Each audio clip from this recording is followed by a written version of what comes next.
I want to begin certainly by acknowledging the Indigenous people of the land on which we stand. Making change. My role, as I see it tonight, is to say something about some of the prehistory to the wonderful exhibition that is on show in the galleries now. The boldness and inventiveness of the imagery in Making Change makes it a really compelling exhibition. That it is so easy now to find 19 Indigenous photographers to represent Australia to a largely Chinese audience is something that is relatively new and certainly inconceivable 41 years ago when the newly elected Whitlam government radically transformed both Australia's relationship with China and with its local arts and Indigenous constituents. One would have to say that the speed with which Australia reconfigured its relationship with China was remarkable, principally for the fact that much of the work had already been done by Whitlam as leader of the opposition a year and a half before his election as Prime Minister. But there were changes too in both the arts in general and in photography in particular and in Indigenous rights, and it is this moment from 1972 and extending into the following decade that inform my talk tonight. So first of all, changes in the arts. This is just to note something and not go into it in detail. With the Whitlam government came a mammoth injection of funds to the arts via the Australia Council, and every state and regional gallery benefited from this injection of funds. They were able to pay artist fees, they were able to publish catalogues, they were able to cover a lot of costs that hitherto had prevented them from doing ambitious exhibitions. They were able to tour exhibitions in a way that prior to this injection of funds was not possible. Anyway, that's a big story and not the topic of tonight's talk. There were changes in photography. In October 1971, the National Gallery of Victoria's Department of Photography, the only art museum photography department in the country, and one that was still run by a committee because there was as yet no curator. It curated an exhibition called Frontiers, and I'm sorry I don't have a slide of the catalogue. And it was an exhibition of largely experimental photography by a range of, by 5 photographers. On the 28th, they're all male photographers, not surprisingly, perhaps. On the 28th of September 1972, just a couple of months before the federal election that was to see Whitlam become Prime Minister on 2nd of December, the Department of Foreign Affairs began to work with the gallery to send the exhibition to Asia. Not China, but the Philippines, Japan, Korea, Thailand, Malaysia and Singapore. Jenny Boddington, who by now had been appointed as the first curator in the country of photography, agreed with the Department of Foreign Affairs that the name Frontiers was hardly the right title, since, as one of the Foreign Affairs people said, in translation, it is likely to have geographical connotations that may lead to false expectations of an exhibition about developing Australia, new frontiers in mineral exploitation and all that sort of thing. And so the quite unsuitable title, Frontiers, was changed to something descriptive and became Some Australian Experimental Photography. By the time the exhibition was launched in 1973, Australia's official perceptions of Asia had been radically transformed, and this openness to new ideas seemed to be echoed in the official embrace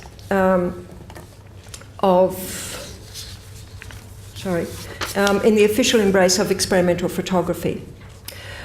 Whatever the earlier goals of the National Gallery of Victoria to show its commitment to very contemporary art photography, the rebadged exhibition now also showed the extent to which work produced by photographers with little overt interest in national or regional politics could be repackaged as a gesture of international goodwill.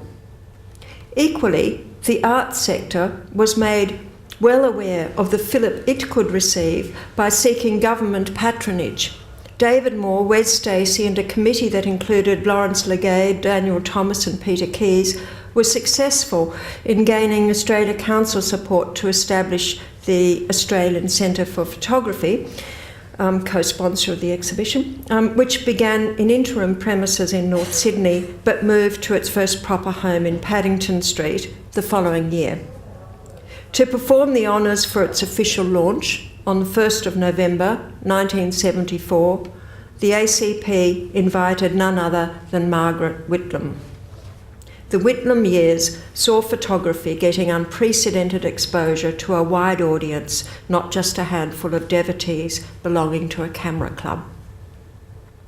There were changes also in Indigenous affairs. In January 1972, Aboriginal activists from around the country travelled to Canberra to establish the Tent Embassy on the lawns of Parliament House. They were demanding self-determination, the right to proper education, health and legal services, decent housing and prison reform. The Aboriginal Tent Embassy, I think a version still exists now, that outside Old Parliament House, at least it did last time I looked, was established on the lawns outside the Old Parliament House in Canberra, and for much of the next 2 decades, land rights marches were a regular occurrence in the streets of Sydney and elsewhere. In Sydney, things were hotting up. In March 1973, so just after Whitlam had been made Prime Minister, and following the eviction of 15 people squatting in derelict housing in Redfern, a delegation led by Bob and Sol Balier, and including Ted Kennedy and other people, arranged to meet with the newly elected Whitlam Labor government to seek long-term solution for Aboriginal housing in Redfern. A significant outcome was the formation of the Aboriginal Housing Company in July 1973, and this was just a beginning. Well, all of this kind of comes together for the rest of the talk, which is looking at photography and Indigenous issues at that time. Photographers were on the scene, not just to report for newspapers, but to record the events for posterity, because Aboriginal leaders knew the importance of having good images to ensure future histories carried their stories.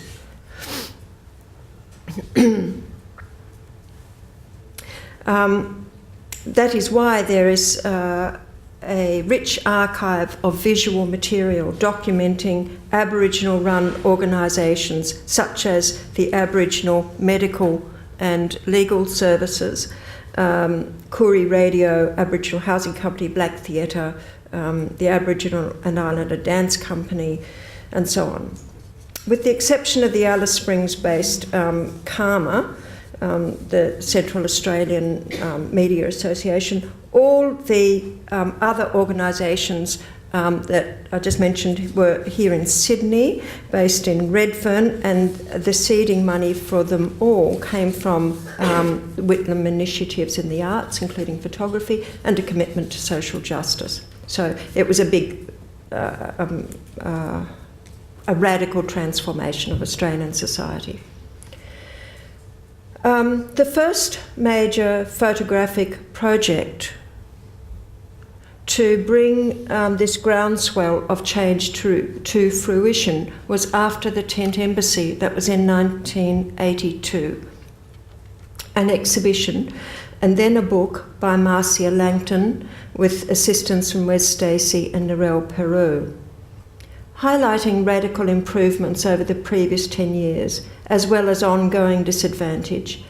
Langton pitted the noble savage and colonial victim imagery of the past against powerful contemporary photographs documenting vibrant communities and leaders going about their daily lives in all manner of circumstances. So this is the book that was published. The exhibition was in 1982. The book came out the following year.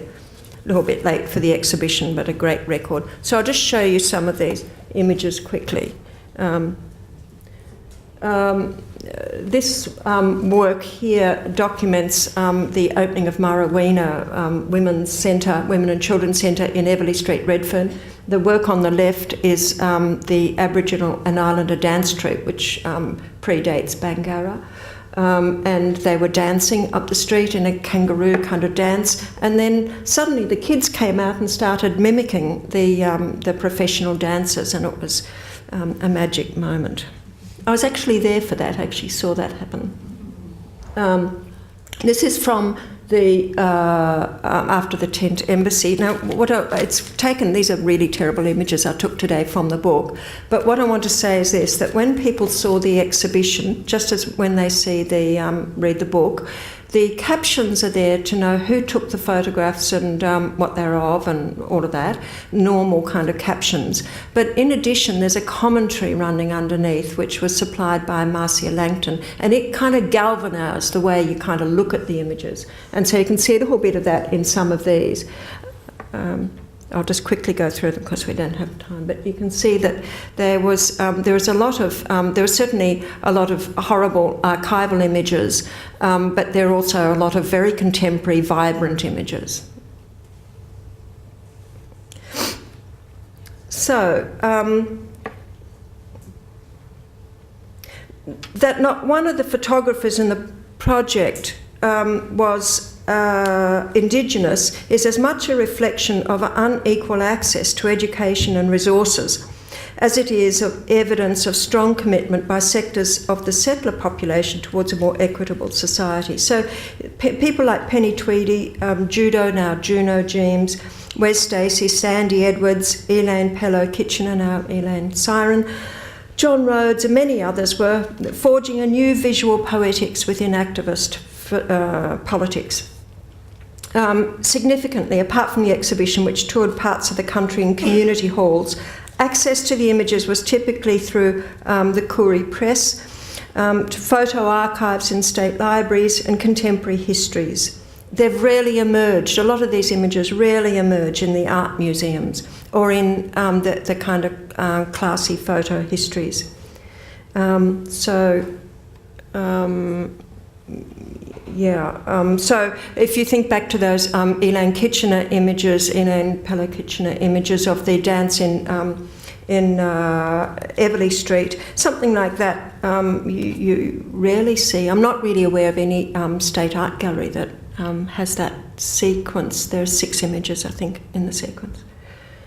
Okay, so instead they tend to be reproduced in books such as this, Nigel Parbury's Survival, and other books of that kind, visual histories that are designed to kind of use where images are being used to reinforce a history of change. And that's a terrific kind of outlet. It's really good, but it is, for many of those artists, it's a pretty limited solution to getting their work out into the public domain.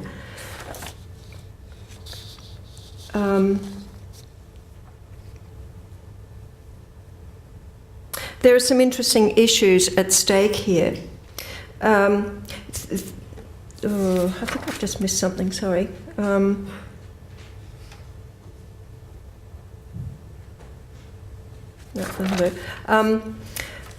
Theories of modern art, such as those developed by Duchamp, that emphasise idea and intent as more important than something physically made by the artist, have not translated well into the histories of Australian photography of this period. For example, Aboriginal leaders such as Mum Shirl instructed photographers to record particular people and events so that future histories could be corroborated with appropriate visual documentation. This Indigenous initiative has by and large slipped off the photo history pages, although I note that Brenda Croft in her essay for Making Change alludes to some of the activist non-Indigenous photographers of these Whitlam years. Typically, accounts of contemporary Indigenous photography begin in 1986 with the NAIDOC 86 exhibition of Aboriginal and Islander photographers exhibition, curated by Ace Burke with assistance from Tracy Moffat at Burke's Aboriginal Artists Gallery, what used to be down in Sussex Street. And these are 2 well-known images from that exhibition. Although the Whitlam one there by Merv Bishop is just my copy of the image that's in the gallery over there now. It's slightly different from the earlier version in its colour intensities. So this exhibition is regarded as the first to represent urban Koori photography as art.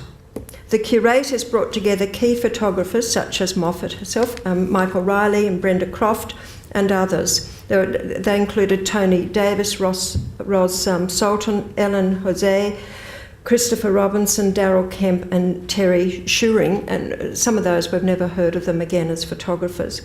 And we saw a sustained critique of the photo archive being made by creative resistance to colonial stereotypes. NAIDOC 86 was also the exhibition that provided an art forum for showing key works by the established Aboriginal photojournalist Mervyn Bishop.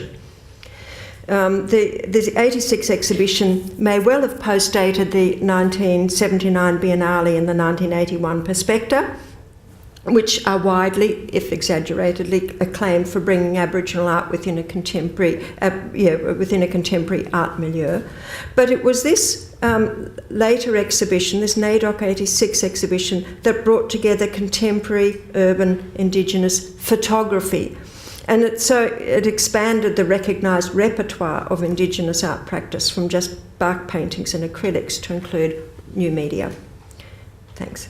Compared to the 1982 after the Tent Embassy, which was both cross-culturally collaborative and unabashedly political in content, the 1986 NAIDOC exhibition was generally more elusive and driven as much by the imperatives of the artists as by the cultural milieu in which they worked. To Sydney audiences, the colonial critique that was there in some of the works, through witty visual strategies, was a manoeuvre that not only established the aesthetic and contemporary credentials of the artists, but masterfully revealed the political gravitas and authenticity of their long-neglected urban Kooris. Another project that that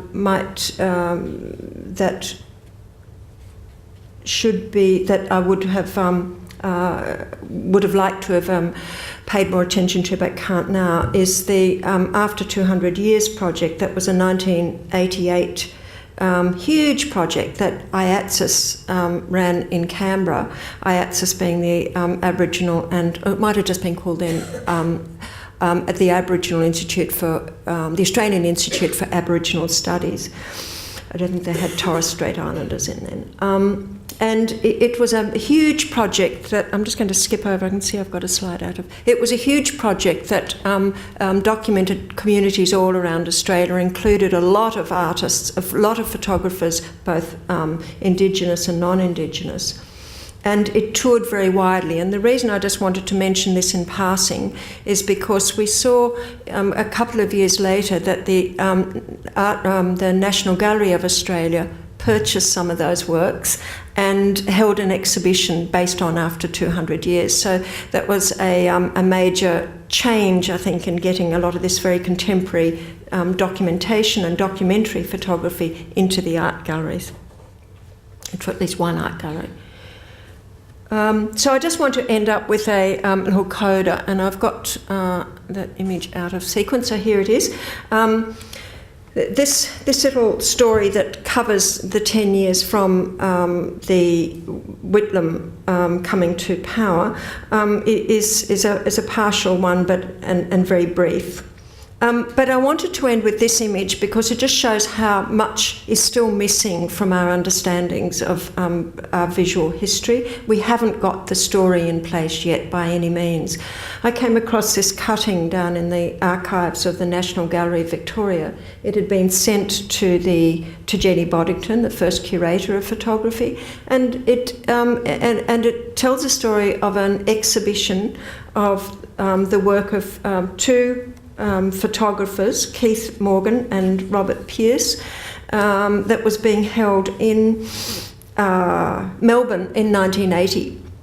I've never seen any reference to it in any history. I've just never, it took me quite by surprise. And I wouldn't be surprised if there are more stories like this. We just need to do the research to try to uncover them. this was a random find, that somebody had bothered to send it, cut it out from the paper and send it to the curator, and luckily she kept it. And that was amazing. It didn't kind of relate to anything that they were doing at the time, yet she kept it. And so these wonderful little irregular behaviours, can give us little clues to what we're missing out in the bigger story. I'll wind up with that and just say that this kind of transition then from those years starting from 1972 and the Tent Embassy, the actual Tent Embassy, and all that radical Aboriginal activism of those years, supported by the Whitlam government, has a very interesting trajectory. And some of the fruits of those early years, I think, can be seen in the terrific exhibition that's on display now. Thank you. Hi everyone. I'd also like to acknowledge the traditional owners of the land that we're on tonight and pay my respects to their elders past and present. And thank you for inviting me here. This has been a great opportunity for me coming to COFA and speaking yesterday to Tessa's class for her subject right here, right now. I'll just talk a little bit about my practice and share a little bit about what I do at the Art Gallery of South Australia, just as a little add-on at the end. I created this particular body of work that I'm going to show you, and this work here, Scar Tree, Fowler's Creek from Fowler's Gap, which I'm sure a lot of you know about through the residency program out at the research station north of Broken Hill. This is the first time that I've worked on country that's sitting alongside Barkindji country. My mum's family were Barkindji people from the Darling River, and my mum grew up in Broken Hill. Her father was an Afghan Aboriginal man, so my great-grandmother was a Barkindji lady from the Pari River, and she met an Afghan cameleer, and they ended up settling in Broken Hill. So that's my side of the family on my mum's side, and my father's side are English, Irish. So I always acknowledge that because I'm many people. I feel like I'm many people in this skin. And I started learning about photography in 1987. I went to art school, but prior to that my father was a radiographer and had dark rooms in each of the homes that we lived in, and so I learnt very quickly about how to create images, how to take photographs, how to develop and how to print. So had a bit of a long history with photography. This image, I went looking when I was out on the property and walking around the actual station at Fowler's Gap and looking for signs of Aboriginal occupation. And this was the first scar tree that I came across. And I was absolutely thrilled to find this in the creek bed. So this is the creek that you have to drive over to actually enter the property.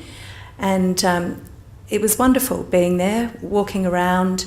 It was country that I was familiar with because as a child we would go to visit Nan and all my cousins out at Menindee.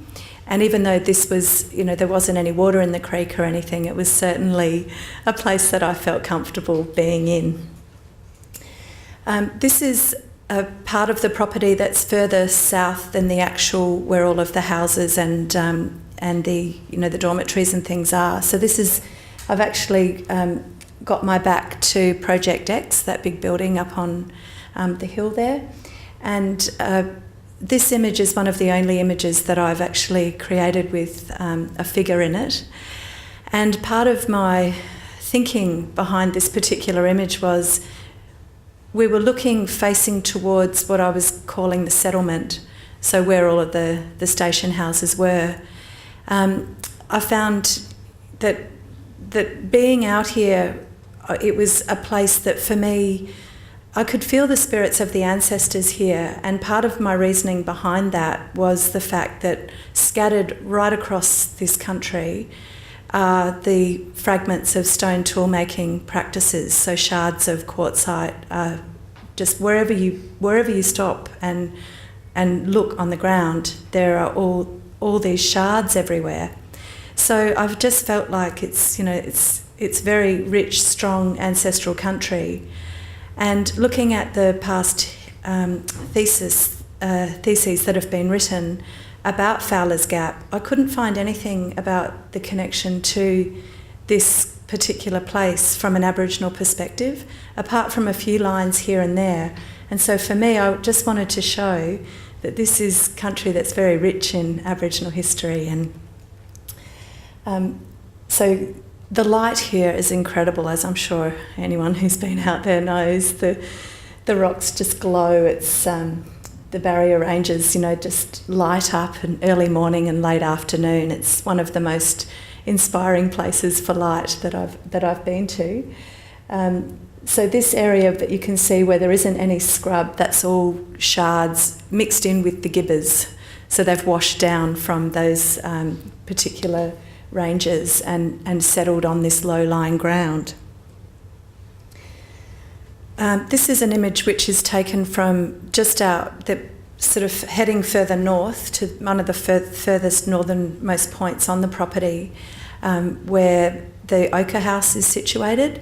And this is a permanent waterhole, and it's very much a men's site, and that was the sense that I got when I was there, and didn't feel that it was a place that I wanted to go looking too closely up in the caves and things. But it was a place that I felt really strongly about, and I found it interesting that I was getting that feeling from the site. And when I spoke to one of our elders, Barkindji elders, Badger Bates, he said, "Yeah, Bub," he said, "that's definitely a men's site, but you would have been safe there." He felt that, I'm respectful and I'm not someone that would have done anything untoward or anything that would have caused any problems. But nevertheless, it wasn't anywhere that I was going to camp overnight by myself. And also that last image, there's a fossil, there's a whole lot of fish fossils just near there, and that sort of further up and over a little hill, and so that image I referred to as Fossil Waterhole because of that particular site. And this is a shelter, a rock shelter up, sort of further up and back along the ridge, where a lot of that quartz is. And it felt like a shelter. I told this story yesterday. This image was printed at the printers. So I work with medium format cameras. I've got two different Hasselblads. I've got a 120, an old C500 camera, or 500C, and I also use for the panoramic images a Hasselblad X-Pan. And this image was scanned in and printed, but printed the wrong way around. And when I went to pick it up, I thought, those rocks didn't go that way. And anyway, I got them to print it the correct way and kept the two, and so used that as a Rorschach image I thought it really did emphasise the actual shelter aspect that I was trying to show anyway. So these images are all printed black and white, and then I hand colour them. And this particular group of images, I've used a synthetic polymer paint. It's golden, and it's a very beautiful, rich, pure pigment. The colours are really strong. I use transparent paint so that you can still see the photographic image underneath, because that's what I'm about. I'm a photographer, and I like to show what I'm doing. I'm not trying to hide the fact that they're photographs. And this is another image of a leopard tree, and the leopard tree, that particular tree, is used for many different purposes within Barkindji culture. There's a sap that comes out of the tree, and that can be broken off and heated and then placed around a stick, and kids would walk around for days with their stick. It's like a lolly, but it's also used for medicinal purposes, so it's an important tree. And it's also a very beautiful tree, and it is very much like a leopard skin. The tree trunk itself has this beautiful patterning in it, and the late afternoon light shining on it just really, brought out these beautiful colours, the oranges and the pinks and the reds in the rocks as well. So that's that particular series, and now I'll just talk a little bit about a body of work that I created working in the backwaters of the River Murray. This is an ongoing connection I have. I grew up on the Murray River, and sort of from when I was 13 until, still have this connection with the Riverland of South Australia, and became really concerned in 2007 when the federal government stopped the flow of fresh water from the River Murray into Lake Bonny as a result of the droughts. We were in the middle of a 10-year drought. And so that image was really one of the images before the water was stopped from flowing into the lake.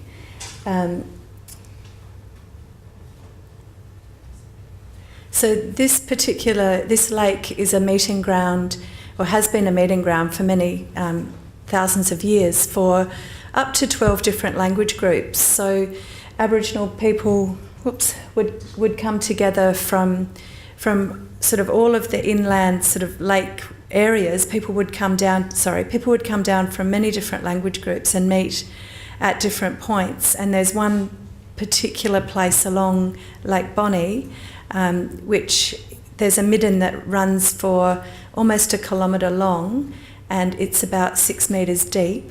And that is a place where people have gathered and have cooked and eaten and had meetings and exchanged information. It's a really important place, and it's a place that hasn't been recognised as a culturally significant site, and so that's one of the things that I like to bring to people's attention, but also try to ensure that these particular sites are recognised and that there is something done about protecting them from people riding motorbikes over them, or taking artefacts and things that are still evident there. Once the water had been stopped, the fresh water coming in, the original campsites were actually exposed. So the original shoreline of the lake was a lot smaller than it became in the early 1900s. When the locks and weirs were put in for irrigation purposes, the lake became a bigger place. So when they stopped the flow of water in 2007, the water receded back to the original water line. So all of those original campsites, you could walk around and actually see the evidence of the scar trees, of the canoe trees, all of the places of significance for the Aboriginal people that used to come and meet there regularly. There's also ring trees. This particular tree is a birthing tree. It's 5 people can get inside of this tree. That's the actual scale of it. It's a little bit hard to tell from the image. This is actually a straight colour image, as was the one of the dead fish on the waterway. So it caused great problems environmentally when that flow of fresh water stopped. And there was one particular turtle that's endemic to the lake that became under threat. And luckily there are still turtles back in the lake now that water has come back in. But that's a ring tree where the actual branches of the tree are tied together when the tree is a sapling, and then as the tree grows, the ring stays in the tree, and it's a sign. It's a sign for other Aboriginal people that this is a safe place. It's a place of abundance. So there are rushes here that you can use to make string, to make nets, baskets. It's fresh water. There's a lot of food, etc.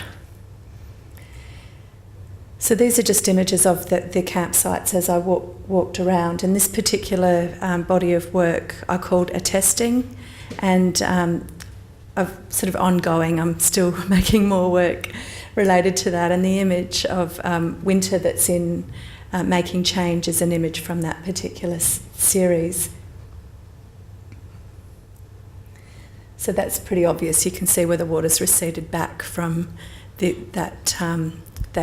so you're seeing the original campsites now.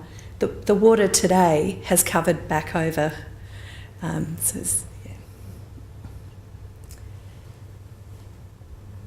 this is from another series. I'll just flick through these in relation to Christianity. It was a show that Vivon Thwaites curated at Flinders University Art Museum in Adelaide called Holy, Holy, Holy. And this is an image from a series of work that I created for the Commonwealth Law Court building. It was a commission in Adelaide for their new building. So that was the straight colour image, and then this is a hand-coloured version of that. Oops. And this is the actual work within the Law Court building. It was an odd shape, but luckily they enabled me to work with them to design the work before the building was finished. So it's a walk along a backwater. They were very prescriptive with their brief because of the fact that it was a court where there are many, people coming and going that are under duress, so they wanted the work to be uplifting. It's a little walk along a backwater. And this is a series I created in 1999 to 2000 that included in a show that she curated as part of the 8th Pacific Festival of the Arts in Noumea. And it's a body of work that I created alongside of the people.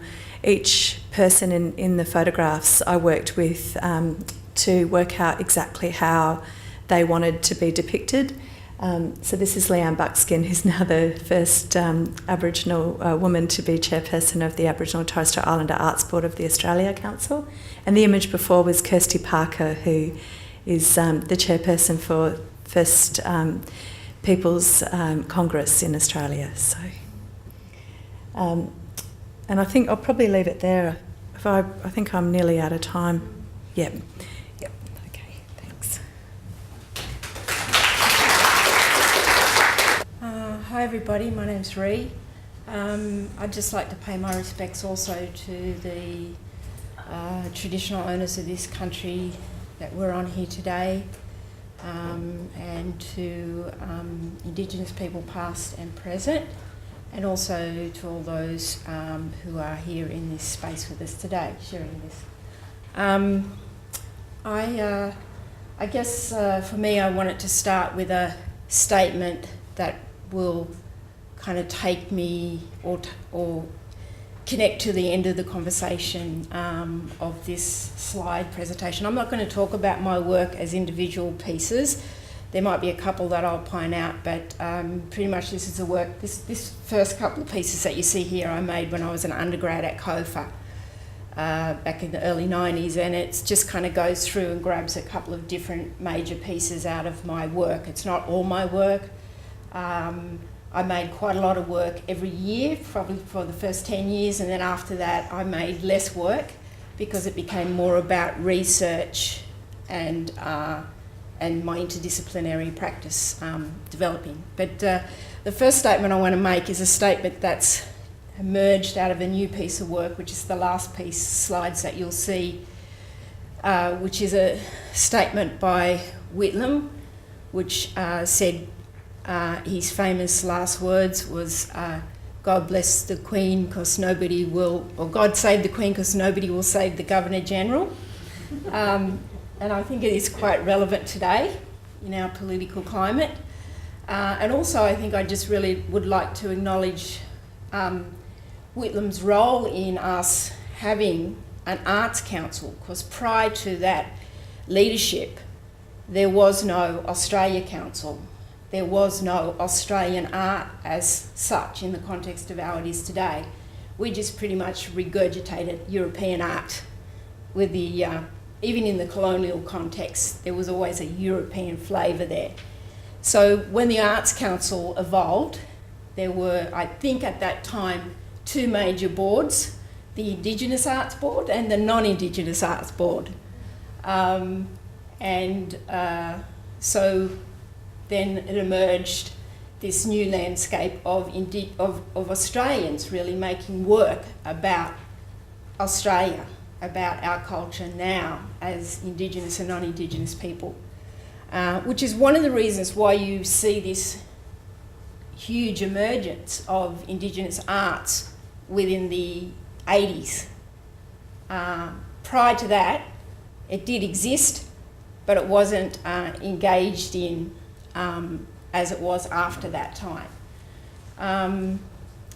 My practice, I came along here, I'm like a lot of the artists that worked in, that weren't painters, that were photographers. I came here to COFA as a mature age student And I thought I was going to be a painter, and I discovered I can't paint and I can't draw, not the way I wanted to. So I came with these skills as a photographer, because as Indigenous people, a lot of us grew up with families who collected images. And so my mother's not a photographer, but she passed on that skill and that love of photography and history together. And so and I'm the eldest child, so I became the documenter of the family history and our local Indigenous kind of history. And then by the time I got here at the age of 25, I ended up majoring in photography in my second year, because back then you could actually do quite a lot of different, you could do whatever you wanted to in the first year. I don't think you can do that anymore. You have to major straight up front. So I got to explore. That's how I discovered painting and drawing weren't my medium. And so I went with photography, and I was also at COFA at the time when new technologies emerged within the area of photography. So it just became part of my practice. So I went on to make a whole lot of work looking at history and those layers, and I guess in the context of the layers, for me, that was really important that that there was colour in there, because the history was black and white, the colour was my interpretation of, which is why all my early work is very highly coloured. And it was also used as a subtle way of engaging you into learning about your history, kind of making a pretty picture, or making something look like a pretty picture that was pretty much a disaster. It might attract you to learn a bit about your history. So that for me was also, and it was also about the questions. I was an artist, I had a lot of questions, and I was really concerned about why nobody was asking the same questions. So my work was not really about answers. It's still not about answers. It's about how to engage the viewer into connecting to them, something in the work that might connect with your soul, that might provoke something in you that you can ask questions of yourself about, what does this mean for me? Whether you're an Australian or not an Australian, what does it mean for you in the context of being in this country? And so I think about after 10 or 12 years or something, I wanted to come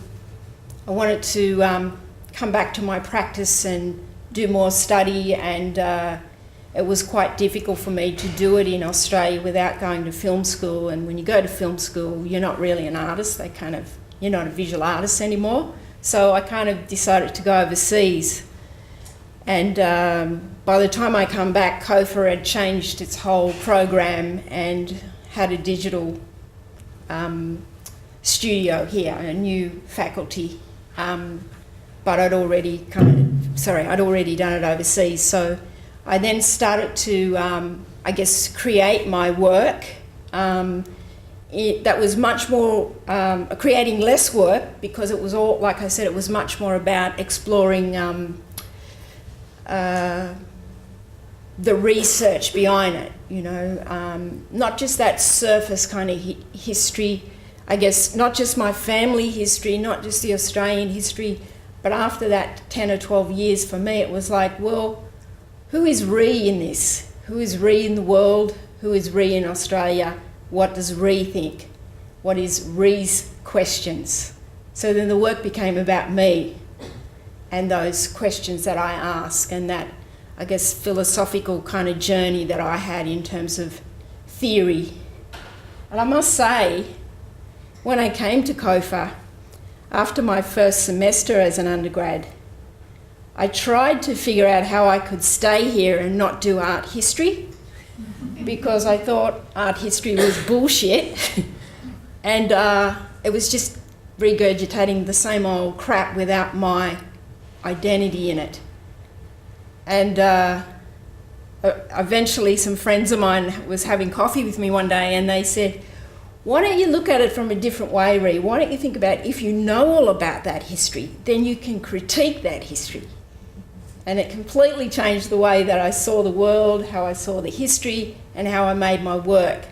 And so as a result of that, I've become not just an artist and a curator, activist, but an academic. And I teach history at the University of Western Sydney, and I've written the Indigenous, with two other colleagues, the Indigenous graduate program that they run there, with a contemporary context. Not the old way that you learnt about Indigenous history at school, but a new landscape.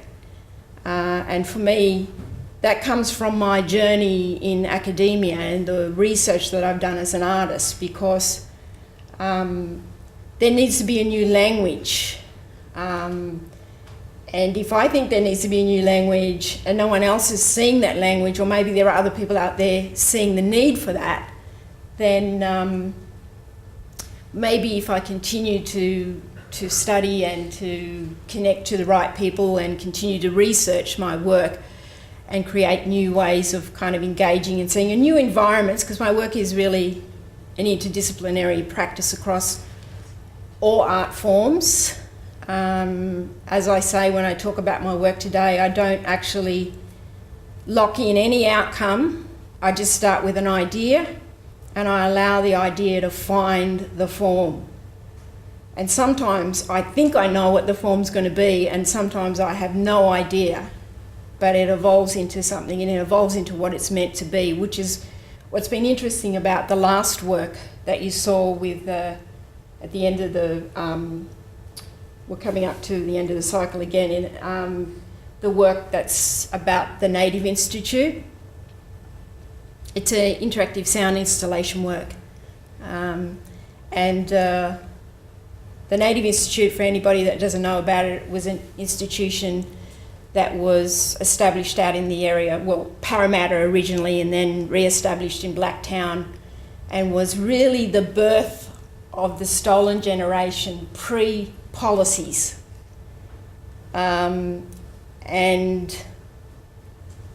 Really affected and was a huge impact on the local Darug people, and all of those nations that were part of this kind of Sydney Basin area that were pushed out into those areas. Hence the name Blacktown, which used to be called Blackstown. We were asked as artists to make work that would respond to that. And I, as a kid, used to live out in the western suburbs area, and I used to drive up Richmond Road, and I used to always see this sign that said, I think it's, no, it didn't say Bungaree, it's I can't remember the name of the local person there, but it was his name on the side of the road, like a sign that was put up. And I had no idea, this is when I was about 11 or 12, I had no idea that that was related to the traditional community that was there, to the Native institution that was on the opposite side.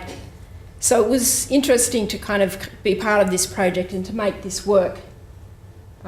This is the neon from the installation. It says Native, which is reflecting on another wall opposite with vinyl text that says Native back to front, with a church pew sitting in the space, and this is part of it as well. That's on the site where the Native institution was.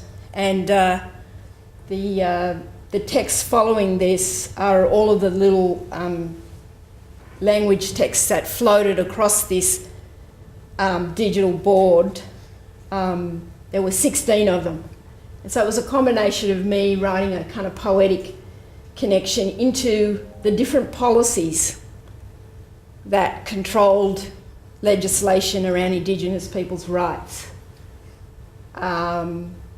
which really is the foundation of the regurgitation of the same policies today. Nothing really has changed, it just present a different picture.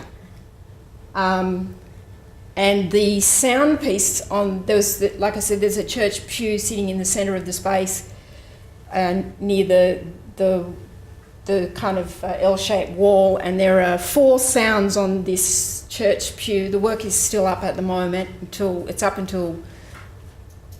the 21st of September, I think. When you sit on the chair, you activate sounds, which is a monologue that I kind of constructed from a couple of political speeches. So one is the Paul Keating Redfern Park speech. The other one is the Rudd Sorry speech. Ujuru Nanakal Kath Walker would know her as, a poet and a writer, activist, her poem Black Boy, Youth Indies treaty song, and Dorothy McKellar's My Country. And I blended those together with and a young Indigenous choir from the Durrock community out there who sang in language.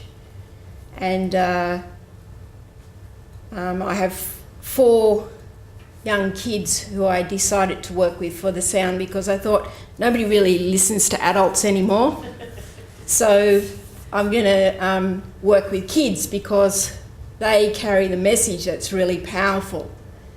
And when you've heard something for so long, how do you hear it in a different way? And so I worked with a couple of kids, so 4 kids, a young Indigenous boy and a young non-Indigenous boy, and a young Indigenous girl and a young non-Indigenous girl.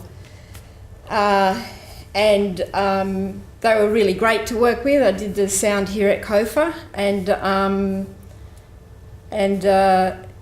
I gave them all the same text. I just positioned it in a different way so that I didn't get the same kind of tone all the way through. And I was really happy with it, and I had heaps of fun working with the kids. Kids scare the hell out of me, so it's good for me to learn about kids. My supervisor who's here, my PhD supervisor, her daughter was one of the kids, and she was really fantastic. I had fun with all of the kids.